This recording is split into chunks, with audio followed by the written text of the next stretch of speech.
မဆိုင်မတော်ပြီလက်သမားဆရာကကွေးကောက်နေတဲ့ဒီဝါကိုမြစ်ကနေတူးပြီးတော့ပုံနေတဲ့အပိုင်းလေးကိုဖျက်လိုက်ပါရီဒီလိုလုပ်ချင်းအပြင်လက်သမားဆရာကအဲ့ဒါကိုအခြေခံပြီးတော့လက်မှုပညာနဲ့အလွန်လှပတဲ့အမှုပညာလက်ရာတစ်ခုကိုဖန်တီးပါတော့မယ်နောက်ဆုံးမှာကျွမ်းကျင်သူတွေကလူတွေမှရှိတယ်ဆိုတဲ့စကားရဲ့အထိပ္ပယ်ကိုနားလည်သွားပါရီဆက်ပြီးတော့လက်သမားဆရာက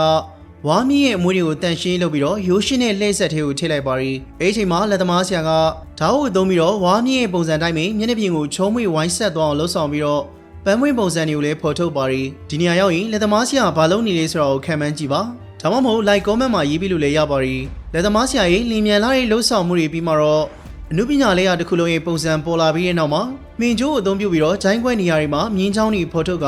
ရှေ့ပိုင်းမှာလည်းအပေါက်ဖောက်ပါရီဒါမှပလင်းပုံစံဖြစ်သွားမှာပါပုံစံဖော်ပြီးရင်သဲဆက်ကူနဲ့ပုတ်တိုက်ပြီးတော့ချောမွေတောင်လှုပ်ဆောင်ပြီးတဲ့နောက်မှာတော့မျက်နှာပြင်ကိုဖျောင်းလွှာတစ်ခုတုပ်ပြီးကနောက်ဆုံးမှာတော့အောက်ခြေကိုညီအောင်ပုတ်လိုက်ပါရီဒီနေရာမှာဝါမြင့်နဲ့ဖန်တီးထားတဲ့လှပတဲ့ပန်းကိုတစ်လုံးပြီးစီးသွားပါပြီဒီလက်ရောင်မြင်ပြီးတော့လက်သမားဆရာရဲ့ကျွမ်းကျင်တဲ့လက်ရာနဲ့ထူးခြားတဲ့ဖန်တီးနိုင်စွမ်းကိုတကယ့်ကိုလေးစားမိပါရီ